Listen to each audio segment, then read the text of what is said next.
Hello, welcome to my channel, Druidic Soul. If you've been here before, welcome back. Thanks for being here and sticking around.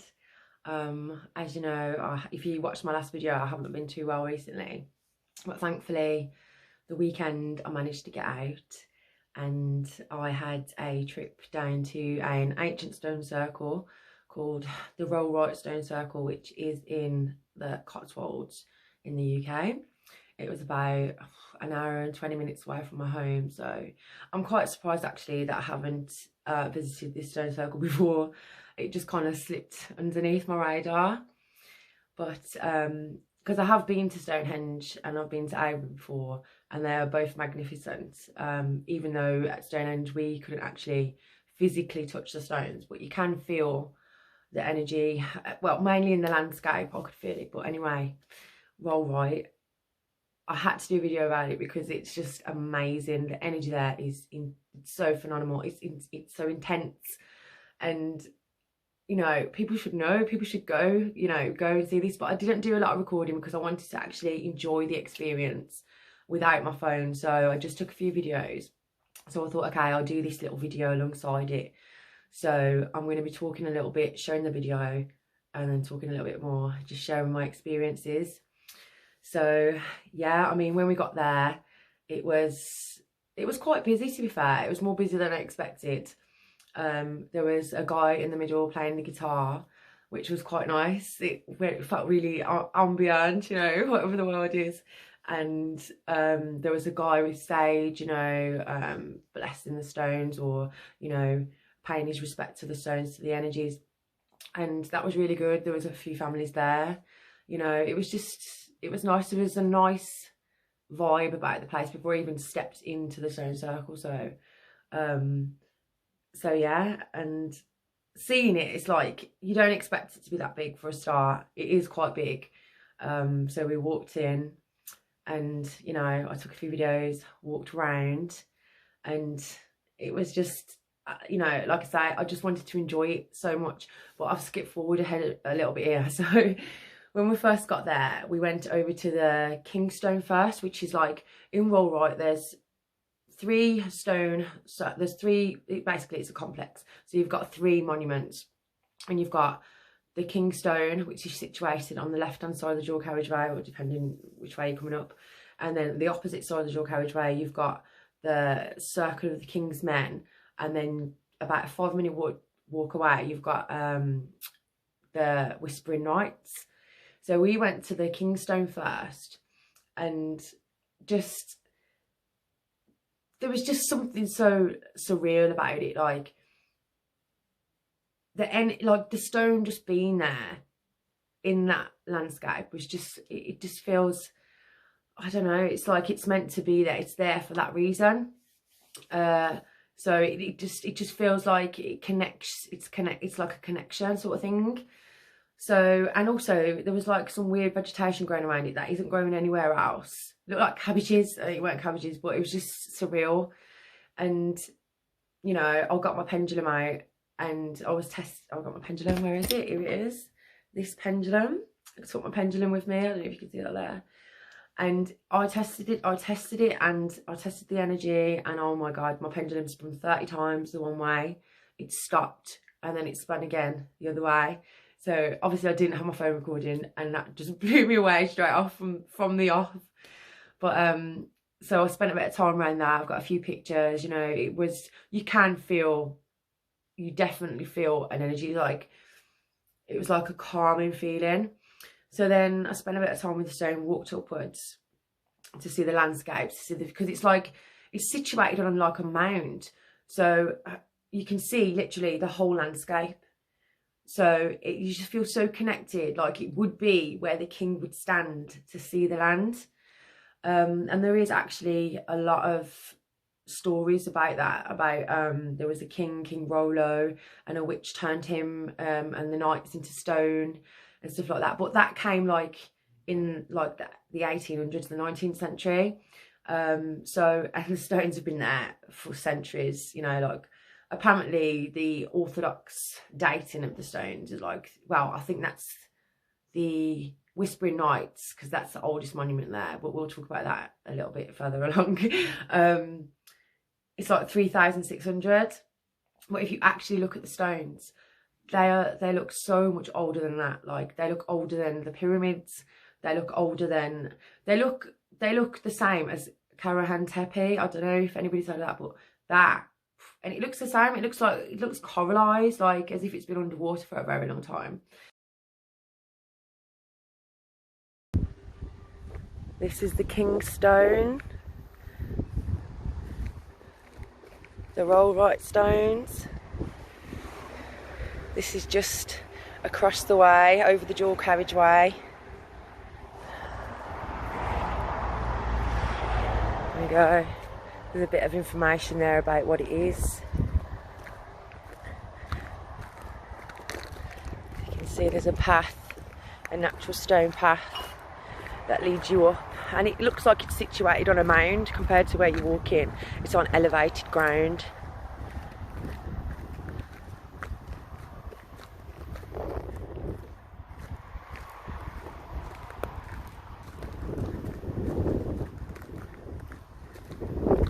So I'm just going to get a quick video, and then I'm going to put my phone away and tap into the energies. So this is the King's Stone.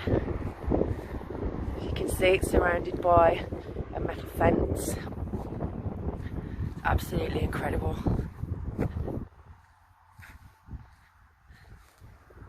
So I'm just going to get a circular view so you can see all the way around the stone. And this is the back of the stone. Absolutely incredible. So yeah, I'm going to put my phone away now and tap into some of these energies. I'll check back in a little while. So this is the landscape that is just opposite the King's Stone. And as you can see, it's for miles, it's just fields and fields. There's a little town down there, but nothing big. And again, just miles of hills. Some more people arriving. And there it is.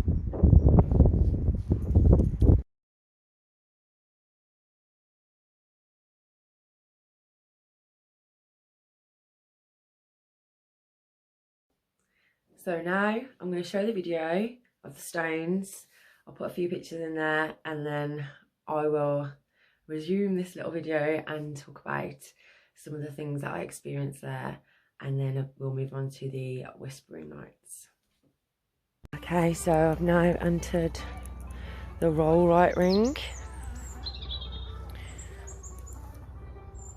and I'm going to be walking clockwise. As you can see, the stones are very weathered.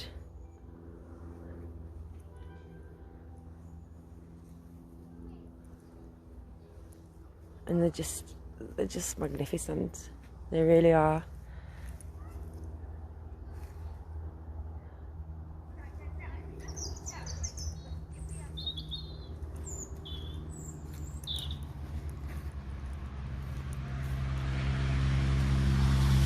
Like there's ones that are placed horizontally instead of vertical, if that's the right way. I mean, look at that. That looks just like a face. Can you see the face?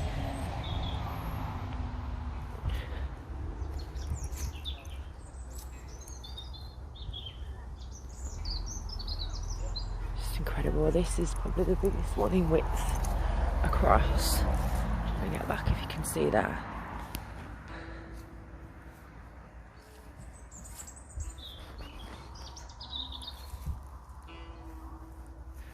Just gonna go this way.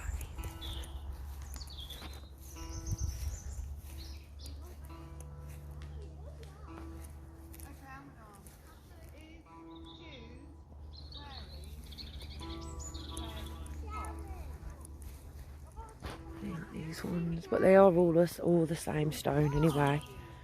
They're all the same age. Some of them you can actually see straight through. I mean, that one's like a heel.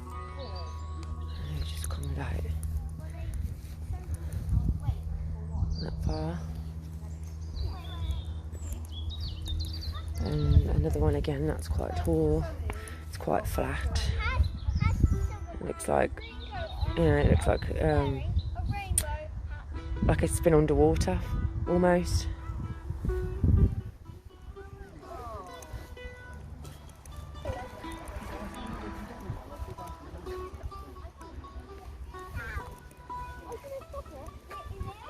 Have you got your phone on you?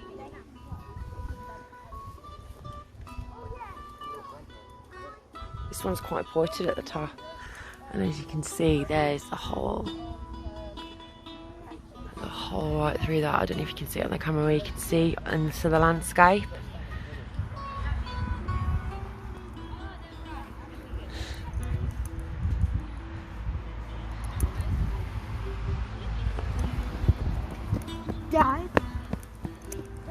And again, these look like they've been flattened almost.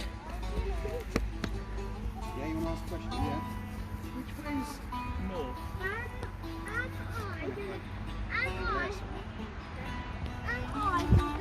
And then look at again, you've got a perfect circle. You can see that. It's not a very nice question. You can see right there through that landscape there. Yeah, no. No. And then you've got these ones again. Again, in a group of three. Hello, hello there. Hello. Wow. And then you've got one on its own. And a really little one here, which I think some of that's been either been stolen or it's just weathered away. But again, you've got another, like a flat stone.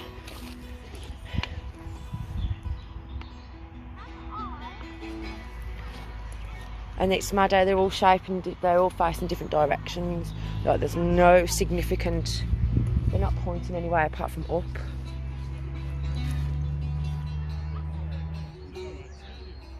Again, these are quite big, bigger than the other ones around there.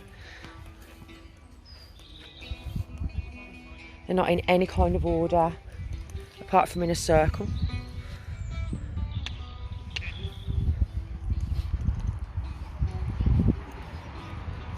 That one is quite quirky, it looks like a witch's hat.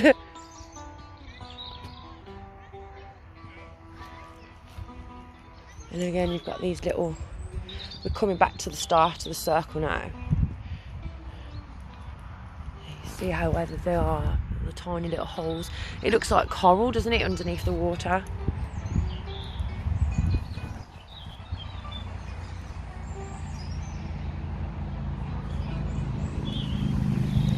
And yeah, we're coming back to where we first entered the circle.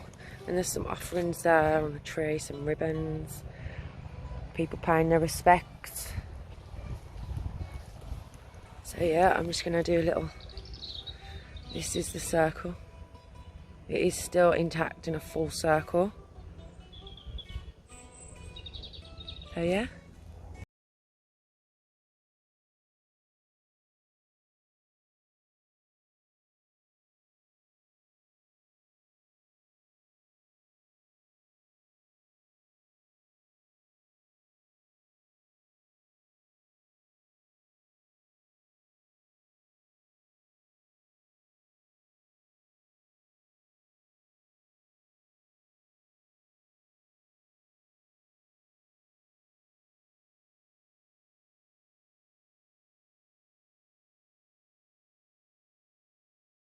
Okay, so as you can see, they're way older than what we know, you know?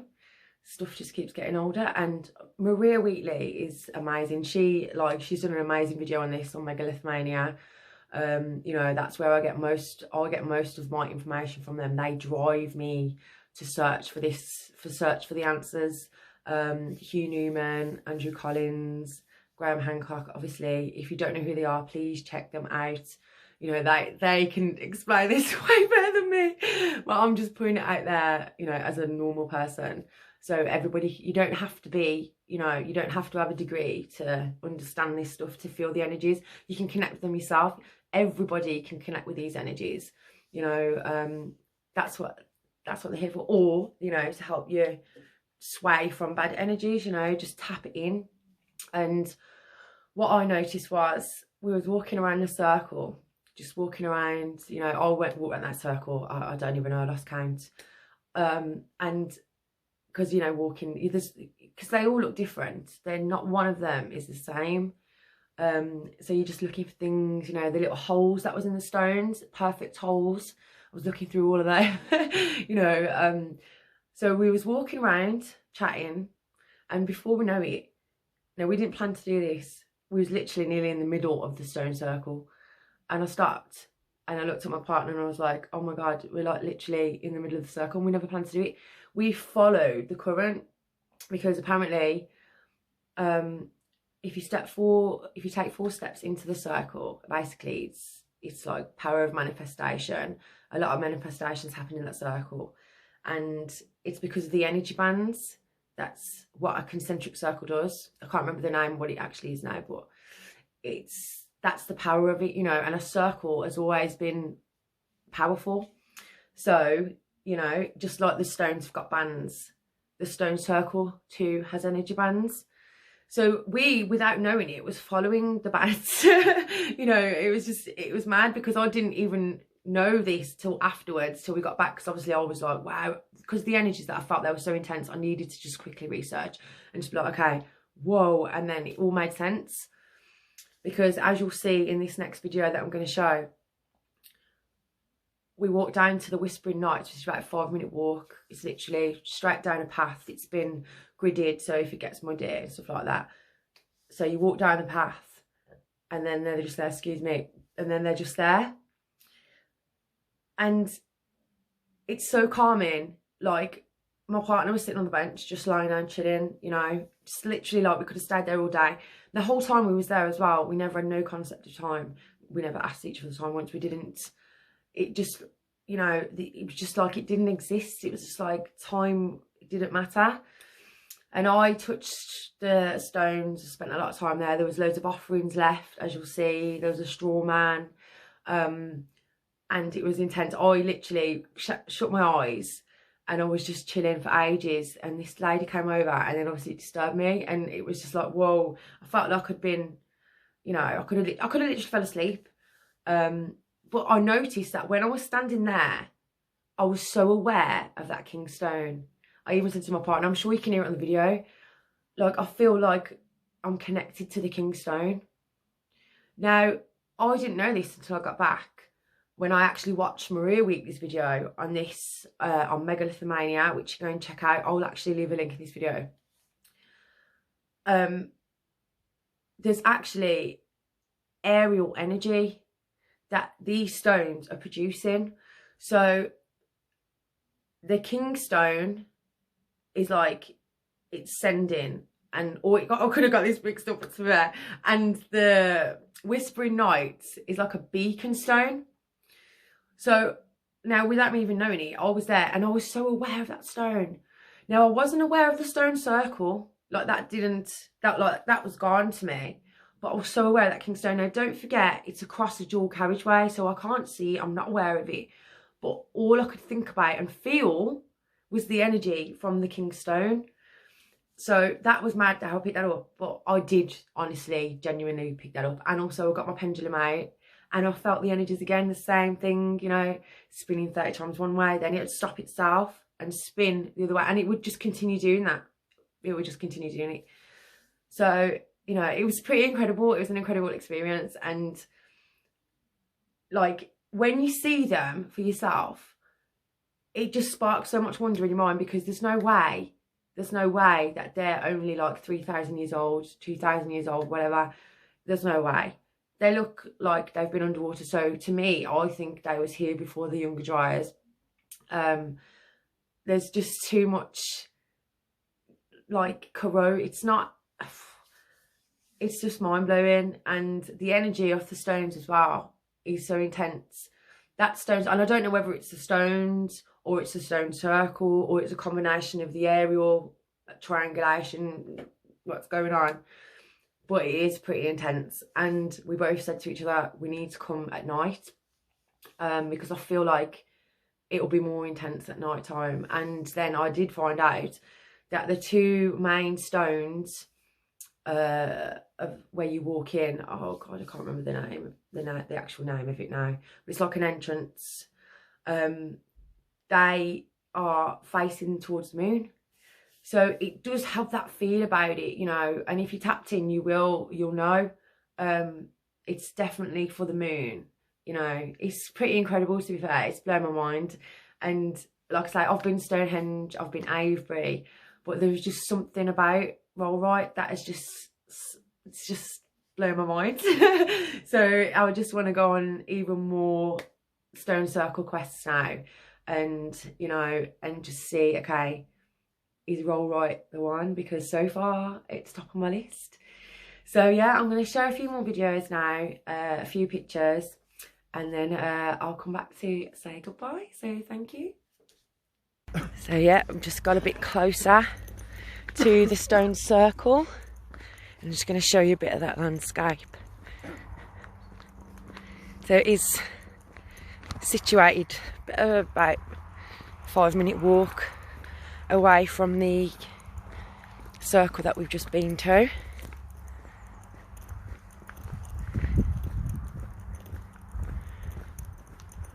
So yeah, again, it's got a metal fence around it. I don't know why the stone circle that we just went to now hasn't got any metal fence around it, but the King Stone and the Whispering Knights both have, so that's interesting. So yeah, I'm just gonna walk around the circle, show you the stones, and then I'm going to turn my phone off so I can enjoy the experience. So we're going to go around it clockwise. There's some coins there, and there's a little wicker man. I don't know if that's what you call it, straw man, something. There's coins there. So people are obviously showing their respect. This is quite remarkable.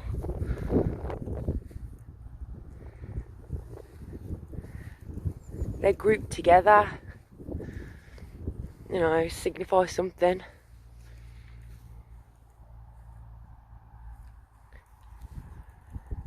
So yeah, that's probably the tallest one here. I don't think the King Stone was as tall as that one. I could be wrong. And that's in the back. And this is the front.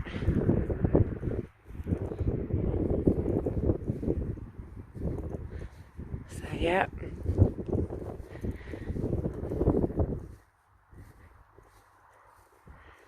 So as you can see, there we go. And I'm just gonna take a picture from here, and then I'm gonna turn off the recording.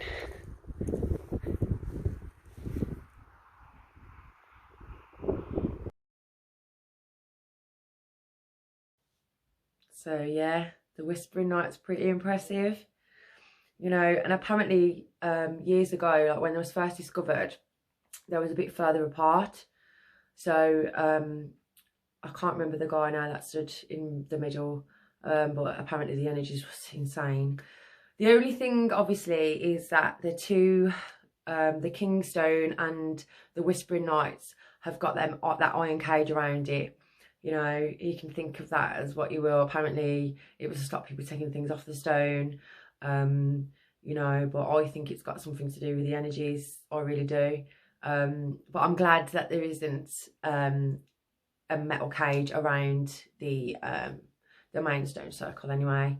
But it is, you need to, if you need to get out there if you can, go and experience it. You know, you can leave a little donation to the Rollright organisation. I think it's a charity that run it. There's also like a straw witch. I mean, apparently there's like there used to be a few, but when we went there was only the one there. But it's pretty like it's just so surreal. You know, you don't expect it to be there for a start. Like we drove past it or missed it, like totally missed it. But then it's just there. It's just through this little like it's not even a forest. It's a dual carriageway, a few trees, but there's a forest to the side. You know, the rest is just farmland and just fields for miles. It's beautiful. It's just absolute, and I can't believe this is a dual carriageway right there. I mean, who knows what the energies was like before that dual carriageway was there. That's what I want to know. And also, who built them? You know, I think that's what everybody wants to know. But as Marie Wheatley says in her video about this, the Whispering Knights actually was a long barrow. And we know that the long barrow people was the long skull people, the ancients, you know, because there's been skulls found, there's been bodies found, stuff like that. You know, there's loads of evidence to suggest. But the first could have been like, they think it was like a ritualistic reason. But then there's evidence to suggest the second phase, which was like, that's where the skulls and stuff was found. So there's a few different theories. There's a few different evidence, you know, to back these theories up. I think you've just got to go with whatever you feel, you know, what these energies are telling you, whatever resonates with you, you know. I think that's the main thing. You know, you can't, if you believe it's doing something for you, I think that's the main thing. And you don't have to believe in it to go and experience it. It's still breathtaking to see. You know, and it's good. There was children there and stuff like that. The energies are just so, you know, it's like you should go and experience it anyway, just for a nice day out. So, but no, it was really good, and I just wanted to share it with you because it's incredible. It's took my breath away, really. I just want to know more and more now, and I think I'm going to be going there quite regular. So yeah, so if you've got any information about Rollright, or you'd like to know some more information, because there's tons, and I'm not reading off a script, you know, I'm just being me, so I can't get it all out as much as I'd like. So if you would like some more information, just get in touch by email or something, you know. I'd love to have a chat about it, you know. I'd love it. This is brain food for me, so it's all good. And yeah, I hope you're all right, even though it's been crazy times with this Mercury retrograde, but we're hanging in, we're nearly there. So yeah, I'm sending lots of love and blessings to each and every one of you. Please, if you enjoyed this video, press that like button, subscribe, share it back with your friends, you know. Go down to Rollright, experience the energies. If you do, let me know. Yeah, and if you've got anything else to add, just drop it in the comments box. And yeah, I will see you later. Love and light, and take care.